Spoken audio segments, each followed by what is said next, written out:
Bienvenidos al tema de esta semana, leyes y magnitudes de la electricidad. Los objetivos de esta semana son entender las leyes fundamentales que rigen a los circuitos eléctricos, comprender las magnitudes básicas de los circuitos eléctricos y calcular las diferentes magnitudes. Ahora revisemos las magnitudes eléctricas según el sistema internacional. Veamos la primera magnitud fundamental, la conocida como voltaje o tensión, que es la energía por unidad de carga que proporciona al circuito eléctrico una pila o fuente de alimentación. Se mide en voltios y el voltaje puede ser continuo o alterno dependiendo de la fuente de alimentación a la que se conecte el circuito. Otra de las magnitudes importantes es la resistencia. La resistencia indica la oposición que presentan los materiales con los que se hacen los conductores y las cargas en sí al paso de la corriente. La resistencia se mide en ohmios, se representa con la letra griega omega y en las fórmulas se representa con la letra R. Otra de las magnitudes fundamentales es la intensidad de corriente, que es la cantidad de carga eléctrica que pasa cada segundo por la sección de un conductor. Se mide en amperios, se representa con la letra I y al igual que el voltaje puede ser continua o alterna. Al igual que todas las magnitudes en el sistema internacional, estas magnitudes fundamentales tienen múltiplos y submúltiplos. Por ejemplo, un múltiplo del voltio o tensión sería el kilovoltio y el megavoltio.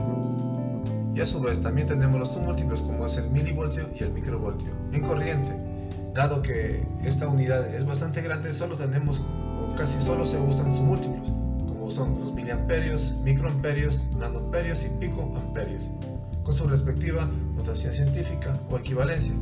Y en la resistencia tenemos lo que son los múltiplos del kiloohmio, el megaohmio y un submúltiplo que es el miliohmio. Un circuito eléctrico, la batería o fuente de alimentación proporciona el voltaje. El receptor proporciona la resistencia. Y la corriente es llevada por el conductor, que a su vez también proporciona cierta resistencia al paso de la corriente.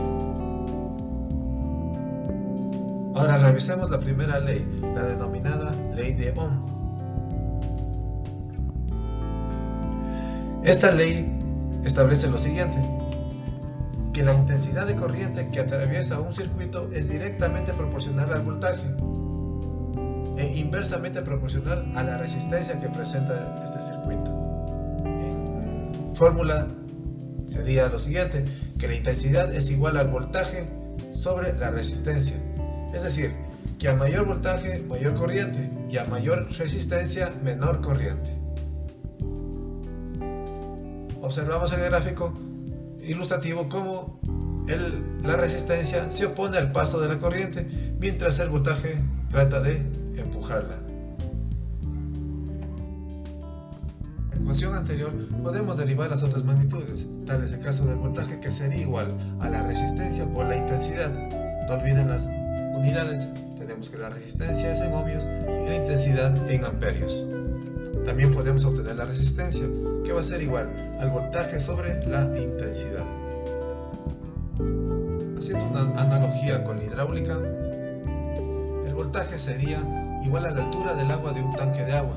Cuanto mayor altura, mayor voltaje. Luego, el conductor sería igual a una manguera y la corriente eléctrica sería el flujo caudal de agua. Cuanto más gruesa sea la manguera, menor resistencia opondrá al paso del agua y con eso aumenta la corriente, de acuerdo a la ley de Ohm. Ahora revisemos una ley muy importante, que es la ley de Watt o de la potencia eléctrica. La ley de Watt o de la potencia eléctrica establece lo siguiente, que la potencia eléctrica suministrada a un receptor es directamente proporcional a la tensión de la alimentación del circuito y a la intensidad de corriente que circula por la carga. En fórmula sería que la potencia es igual al voltaje por la intensidad. La potencia se mide en watts o vatios o también en voltio-amperes.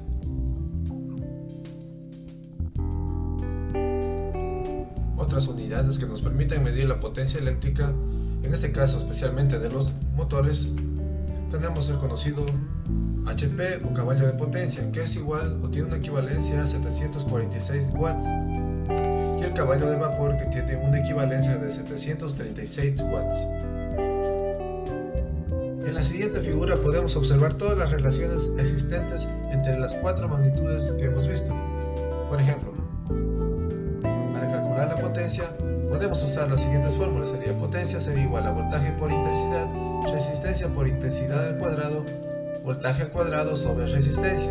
Si queremos calcular el voltaje, podemos usar que el voltaje va a ser igual a la resistencia por intensidad, a la potencia sobre la intensidad o a la raíz de la potencia por la resistencia, y así con las otras magnitudes.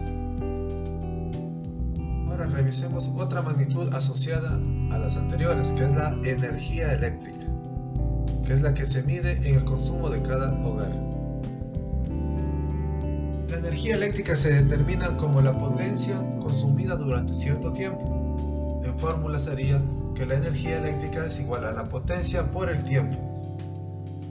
Se mide en joules, y un joule es la potencia de un vatio consumida por un receptor durante un segundo.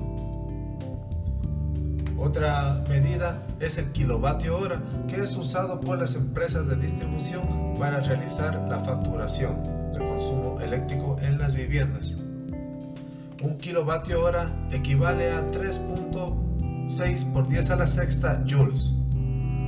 Por favor, investiguen cuál es el costo actual de un kilovatio hora para el sector residencial.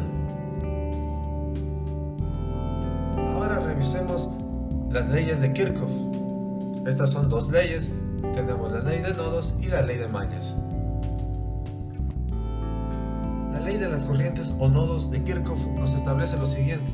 Primeramente definamos un nodo. Un nodo se produce cuando varios conductores convergen a un mismo punto.